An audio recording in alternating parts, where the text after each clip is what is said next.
La plupart des hommes découvrent l'infidélité de leur conjointe en rentrant chez eux à l'improviste, en entendant des conversations ou en tombant sur des preuves. Dans ma situation, c'était plus simple. Ma femme m'a envoyé un email par erreur. J'ai supposé que son application de messagerie suggérait mon adresse email et qu'elle l'avait sélectionnée par inadvertance sans vérifier, ce qui est une erreur typique lorsqu'elle est précipitée. Recevoir un email de ma femme avec le sujet « À propos d'hier », après 18 ans de mariage m'a pris au dépourvu. Étant donné que la veille était un mercredi ordinaire, j'étais curieux de connaître la raison de l'email d'Anne. Dans son message, elle a décrit à quel point la journée précédente avait été délicieuse et son enthousiasme pour la semaine suivante, se désignant comme votre dame. J'ai passé tout le mercredi au travail et je pensais qu'Anne aussi. Nous n'avons même pas eu de conversation téléphonique.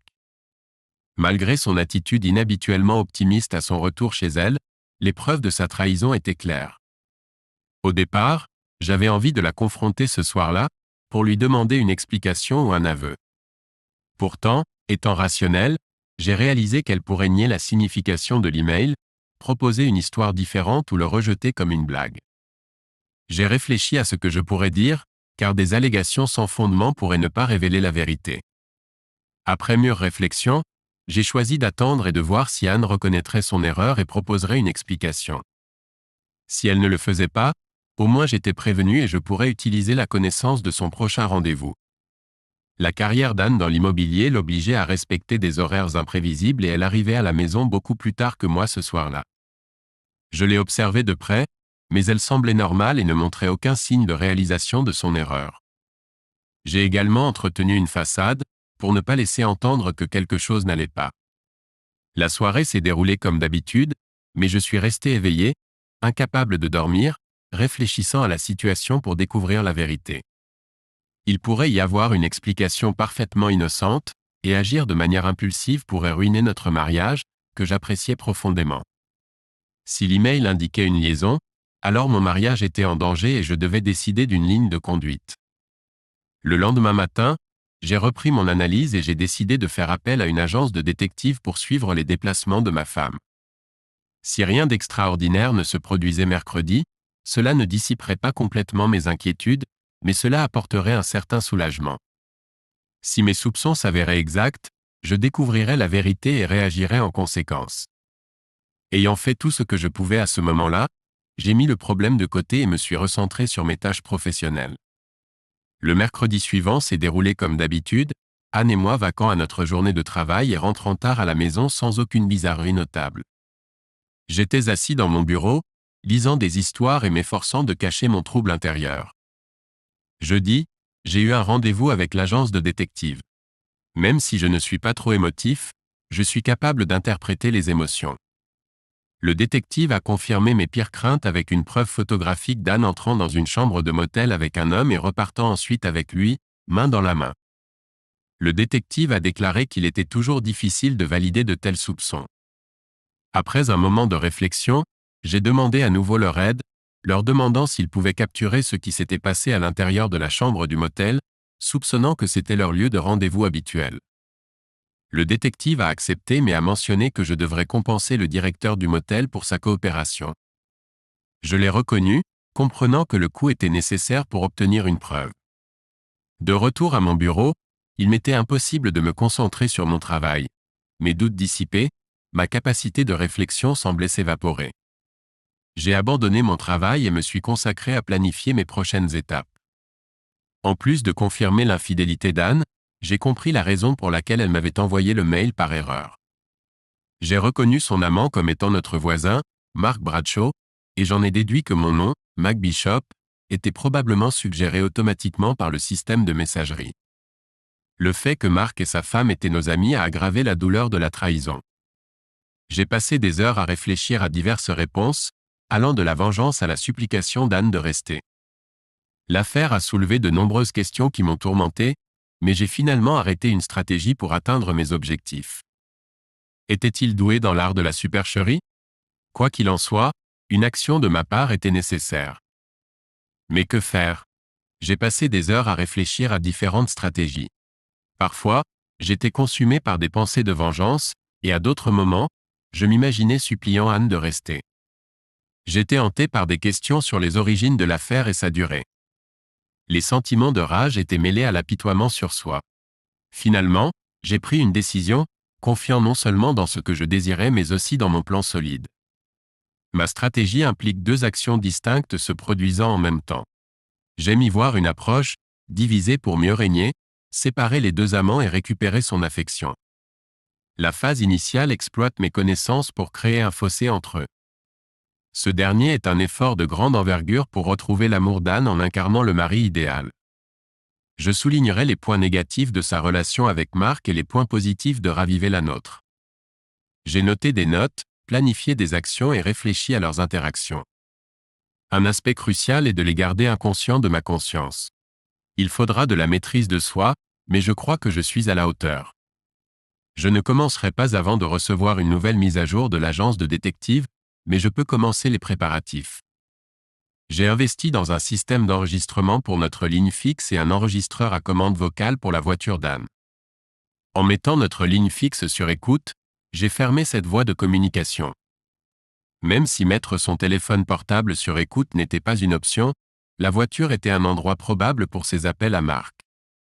Je n'étais pas préoccupé par les appels provenant de son lieu de travail, car les conversations privées étaient peu probables. L'étape suivante consistait à accéder aux emails d'Anne. Son ordinateur personnel était lié à sa messagerie professionnelle, qui était protégée par mot de passe, mais je savais où elle gardait ses mots de passe.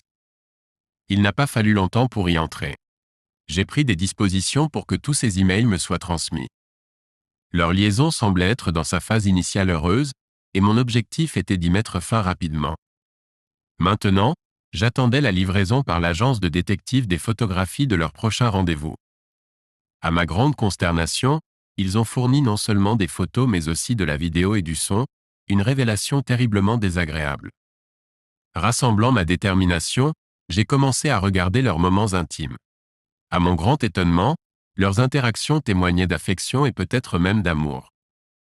L'intensité de leur lien était atroce, jetant le doute sur le succès potentiel de mon plan.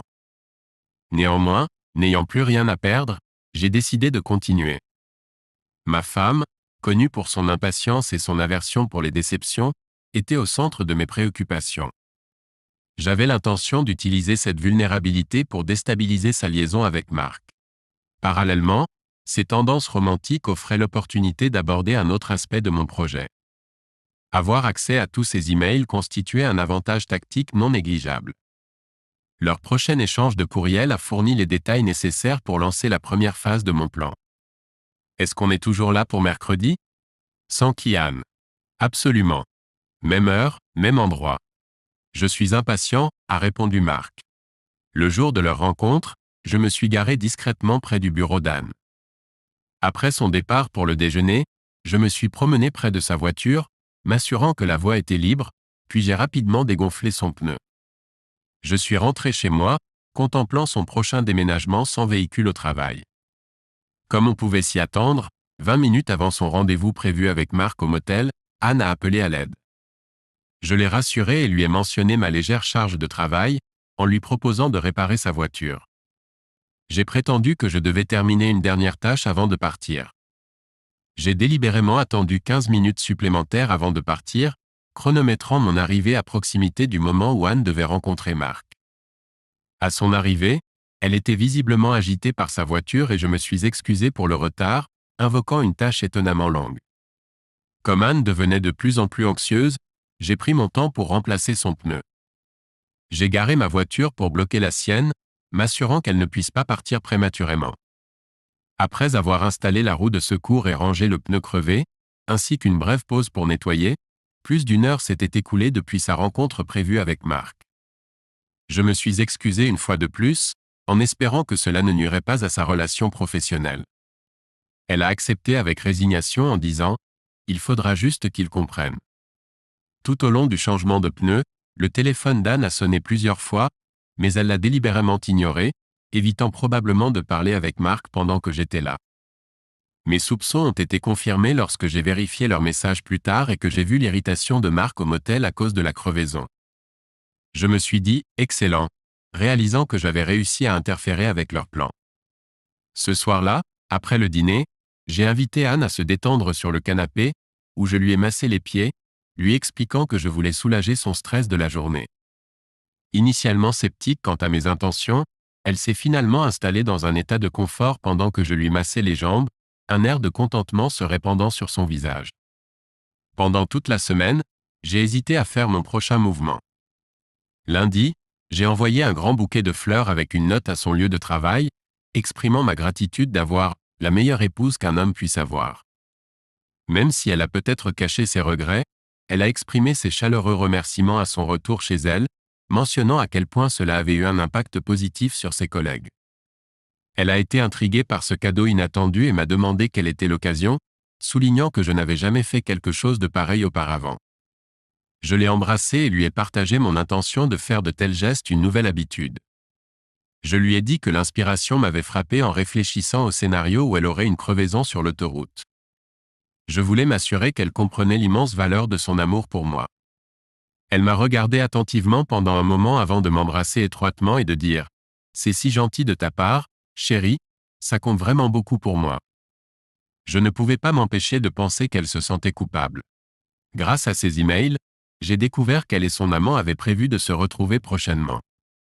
J'ai envisagé de saboter leur plan, mais j'ai pensé que cela éveillerait les soupçons si je trafiquais à nouveau la voiture d'Anne. Ainsi, je lui ai permis de se rendre à leur rendez-vous sans interférence, mais je l'ai suivie discrètement. Alors qu'elle entrait dans la chambre réservée par Marc, je me dirigeais vers l'arrière du motel et me glissais par une entrée latérale. Le motel était simple, dépourvu de caméras de sécurité capables de me filmer en train d'activer l'alarme incendie dans le couloir. Je suis resté dehors jusqu'à ce que j'observe les invités escortés vers une zone sécurisée du parking. Je n'ai pas vu Anne et Marc, mais j'ai supposé qu'ils étaient parmi la foule, probablement aussi agités que des poulets trempés. De retour à mon bureau, je prenais plaisir à observer les échanges de mails frustrés entre les amants contrariés. Anne a exprimé sa colère et a menacé de crier, tandis que Marc s'est excusé, déclarant que ce n'était pas de sa faute. Anne a suggéré de choisir un endroit plus sûr la prochaine fois, et je me suis dit « Oui, cela ressemble à mon Anne ». Quand elle rentrait du travail, je pouvais dire qu'elle était toujours ennuyée. Cependant, son humeur passa rapidement de l'irritation à l'étonnement lorsqu'elle vit la table à manger garnie de serviettes en lin et de notre meilleure porcelaine. L'odeur de son repas préféré a suscité un regard d'incrédulité enjoué alors qu'elle me regardait. En réponse à sa question sur mon intérêt soudain pour la cuisine, j'ai humblement mentionné que j'avais téléphoné à son bureau plus tôt et découvert que son rendez-vous client avait été reporté, j'ai donc supposé qu'elle préférerait ne pas cuisiner après sa journée. Une lueur de peur passa sur son visage, mais elle se ressaisit rapidement et me remercia en disant « C'est si gentil de ta part, chérie, tu me traites si bien. » Après avoir fini de manger, j'ai insisté pour qu'elle se détende pendant que je m'occupais de la vaisselle, puis je l'ai conduite au bureau avant de m'installer pour regarder mon programme de télévision préféré. En retournant à la cuisine, j'ai senti son regard sur moi et j'étais convaincu que mon plan se déroulait comme prévu. Malgré les réserves qu'Anne avait pu avoir à propos de sa liaison, le message suivant de Marc confirmait sa détermination à la revoir et à améliorer leur prochaine rencontre. En lisant les courriels persistants de Marc, j'ai juré dans ma barbe et déploré l'implication continue d'Anne. Il était clair que je devais prendre d'autres mesures. La veille de leur rendez-vous prévu, j'ai appelé l'hôtel Hyatt à midi, me faisant passer pour Mark Bradshaw, pour annuler ma réservation de chambre pour le lendemain. La réceptionniste m'a dit que mon annulation était en fait utile en raison d'une grande conférence à venir, ce qui m'a plu. Décidant de voir le résultat en personne, j'ai visité le Hyatt et je me suis assis là où je pouvais observer la réception tout en me cachant derrière un journal. Un couple est arrivé, l'air aimant et engagé dans leur conversation, mais leur attitude a rapidement changé lorsqu'ils ont appris que leur chambre n'était pas disponible. Marc a montré sa frustration, insistant sur le fait qu'il avait fait la réservation quelques jours plus tôt, tandis que l'employé s'est excusé et a expliqué que la réservation avait été annulée. Marc a essayé de réserver une autre chambre, mais a découvert que l'hôtel était complet. Anne, visiblement en détresse, a suggéré qu'il parte, et Marc, déçu, l'a suivi jusqu'au parking, essayant de la calmer en vain. Après qu'ils soient partis dans leur voiture séparée, je me suis assis, content de la pensée. Mon travail ici est terminé. Quand Anne est rentrée à la maison, je l'ai rencontrée à la porte et lui ai dit que nous sortions. Avant qu'elle ne puisse protester, je l'ai conduite à ma voiture, lui ai ouvert la portière et j'ai pris le volant. En réponse à sa question sur l'endroit où nous allions, j'ai juste souri et lui ai dit que j'avais une petite surprise pour elle. J'ai mis de la musique douce à la radio et nous avons roulé en silence. Elle m'observait avec curiosité, essayant de deviner ce que j'avais prévu. Lorsqu'elle a remarqué que nous approchions du Hyatt, elle a demandé pourquoi nous y allions, ce à quoi je lui ai fait un clin d'œil et lui ai dit qu'elle le découvrirait bientôt. Nous sommes montés dans l'ascenseur de l'hôtel et j'ai appuyé sur le bouton du dernier étage. Peu de temps après, nous nous sommes retrouvés au restaurant sur le toit de l'hôtel Hyatt, célèbre pour son dôme rotatif. J'ai donné mon nom au maître d'hôtel et il nous a reconnus, notant notre arrivée à l'heure. Il nous a ensuite escortés jusqu'à une table située sur le périmètre, offrant une vue panoramique sur l'horizon urbain. Anne, avec une pointe de suspicion, m'a demandé pourquoi j'avais choisi ce lieu en particulier. Je lui ai dit qu'il n'y avait pas de raison particulière, juste que je pensais que ce serait une toile de fond idéale pour ma belle épouse. Elle offrit un sourire tendu en réponse aux éloges. Elle m'a demandé comment j'avais obtenu une réservation, en particulier avec le Grand Congrès en ville. J'ai mentionné nonchalamment que garantir une réservation n'était pas un problème. J'avais simplement appelé plus tôt dans la journée pour réserver notre place. Même si Anne ne l'a pas montré, j'étais conscient que mon accomplissement contrastait fortement avec la tentative infructueuse de Marc. J'ai continué en partageant que j'avais réservé notre table dès que j'avais appris leur rendez-vous prévu et que j'avais pris l'initiative de précommander. Elle m'a remercié, indiquant qu'elle était d'accord avec ma décision. Reconnaissante de ma prévenance, elle commença à se détendre. Son plaisir grandit lorsque le serveur arriva avec une bouteille de champagne bien fraîche dans un seau à glace. Son moral s'est encore amélioré après quelques toasts de célébration. Lorsque le serveur servit des huîtres en demi-coquille, sa joie était évidente. En privé, je me suis avoué que les huîtres n'étaient pas à mon goût, mais je savais qu'Anne les appréciait comme plat principal. Ensuite, le serveur a présenté une salade niçoise au saumon avec une vinaigrette aux olives noires, ce qui a impressionné Anne. Elle a commenté avec un sourire, pensant que j'aurais opté pour quelque chose de plus lourd, comme un gros steak. Je lui ai assuré que la salade était un excellent choix, compte tenu de sa préférence pour les plats plus légers, et que nous ne voulions pas trop manger de toute façon. Elle m'a lancé un regard perplexe, mais je n'ai proposé aucune autre explication. En dessert, on nous a servi des bols de framboises fraîches garnis d'une cuillerée de chantilly et des verres de Grand Marnier. Anne a bien savouré le dessert. Sur le chemin du retour, elle a desserré sa ceinture de sécurité et s'est blottie contre moi, la combinaison d'alcool et d'huîtres ayant l'effet escompté. Consciente qu'elle pourrait ressentir un mélange de déception et d'excitation suite à ces récents incidents de rencontre, je l'ai guidée directement jusqu'à notre chambre en arrivant à la maison. Je lui ai suggéré d'enfiler sa chemise de nuit pendant que je m'occupais de quelque chose. Alors qu'elle se tournait vers le placard, je m'assurai rapidement que la chambre d'amis était préparée. À mon retour, j'étais heureux de voir qu'elle avait choisi une chemise de nuit noire transparente qui cachait et révélait à la fois sa silhouette. Je l'ai conduite à la chambre d'amis, où des bougies parfumées entouraient le lit, et lui ai expliqué que le toucher et le parfum étaient tout ce dont elle aurait besoin ce soir. Après avoir placé un masque de sommeil sur ses yeux, je l'ai guidée jusqu'au lit, je l'ai déshabillée et je l'ai allongée sur les draps frais. J'ai agité une bouteille d'huile d'amande sous son nez pour qu'elle la sente. J'ai réchauffé un peu d'huile dans mes mains et j'ai commencé par un bref frottement des pieds, ce qui l'a fait gémir de plaisir. J'ai continué le massage, en remontant progressivement pour m'assurer qu'elle était complètement détendue. En me concentrant sur ses épaules et ses bras, je la retournais et répétais le massage sur son dos jusqu'à ce qu'elle gémisse une fois de plus. Notre plaisir mutuel a culminé dans un moment culminant avant que nous ne cédions tous les deux à l'épuisement. J'ai retiré le masque de son visage et elle semblait s'être évanouie ou s'être endormie de fatigue. Je l'ai portée dans notre chambre, je l'ai recouverte d'un drap et elle s'est rapidement endormie profondément. Après un rapide bain à l'éponge, je suis retourné au lit, satisfait de la façon dont s'était déroulée la soirée. Anne et moi avions habituellement des routines différentes, mais elle se levait tôt le lendemain matin. Quand je suis descendu, j'ai découvert qu'elle avait déjà préparé le café et le petit déjeuner. Ses yeux pétillaient lorsqu'elle me remerciait pour cette soirée mémorable. J'ai répondu, partageant ma joie qu'elle l'ait appréciée et notant que ce serait une nuit inoubliable pendant longtemps. Elle m'a souri et j'ai senti qu'Anne et moi faisions vraiment des progrès. Plus tard, je suis tombé sur un email confirmant les efforts continus de Mark pour la rencontrer. Mark s'est excusé pour la confusion survenue à l'hôtel Hyatt, intrigué par la perte de sa réservation. Anne a répondu, laissant entendre que ce n'était peut-être pas censé arriver. Mark a persisté, l'encourageant à ne pas perdre espoir et lui suggérant de passer samedi à la Maison du Lac, car Bobby serait hors de la ville. Il a promis qu'il n'y aurait pas de problème de réservation ni d'alarme incendie, juste une rencontre torride. Avec amour, Anne a signé. Sachant que Mark jouait toujours au golf le samedi, il a proposé qu'ils partent pendant qu'il était encore là. Mark attendait avec impatience leur temps ensemble. Il était évident pour moi que mon plan avait atteint un tournant décisif. Je sentais que la stratégie consistant à diviser pour mieux régner prenait de l'ampleur.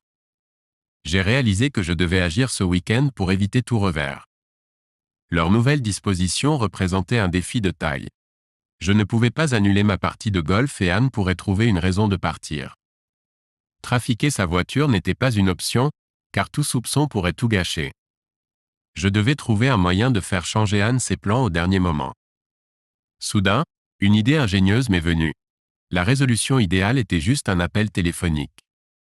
J'ai respecté mon emploi du temps habituel pour le reste de la semaine, mais vendredi soir, j'ai astucieusement remplacé la batterie du téléphone portable d'Anne par une batterie épuisée. Si elle tentait de contacter Mark pendant le week-end, elle devrait utiliser son téléphone fixe, ce qui me permettrait d'écouter leur échange.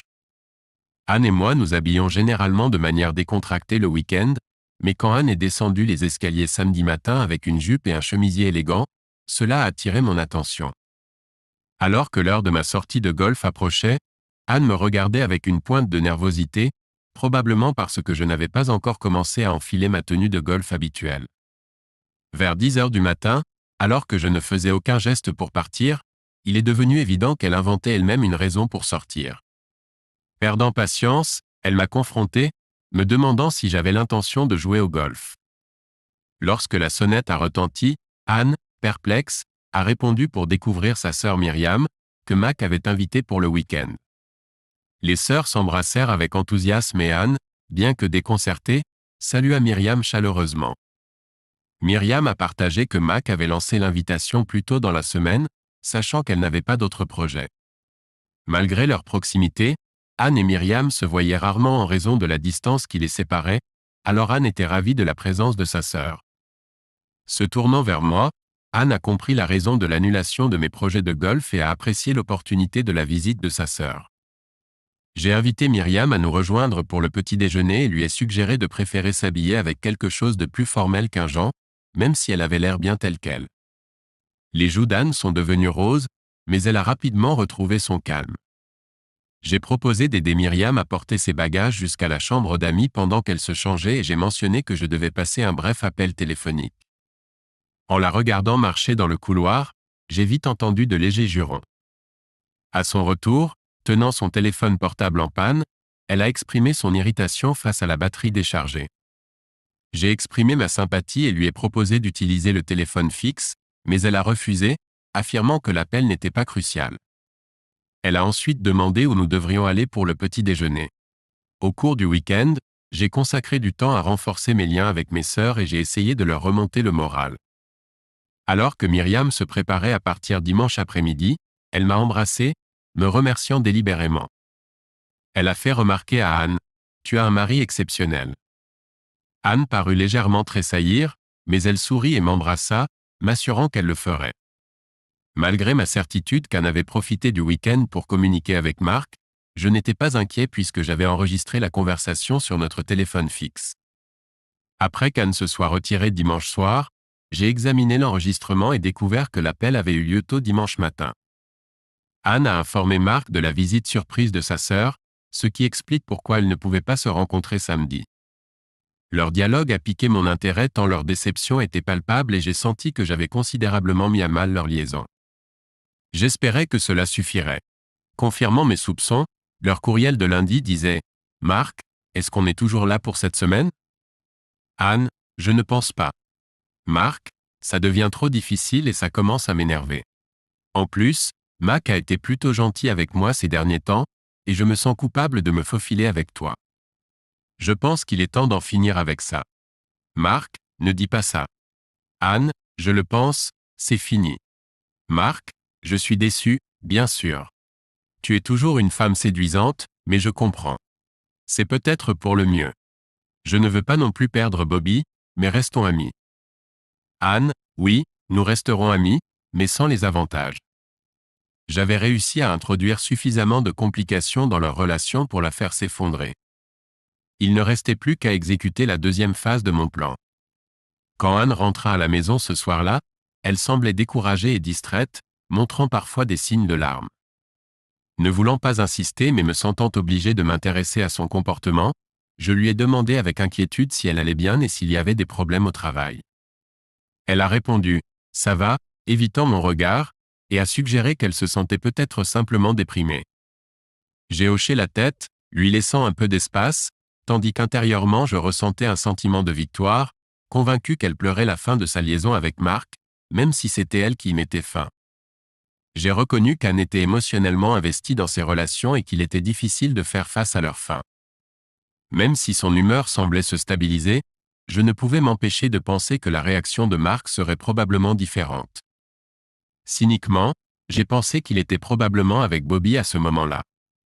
Le lendemain matin, Anne semblait de bien meilleure humeur.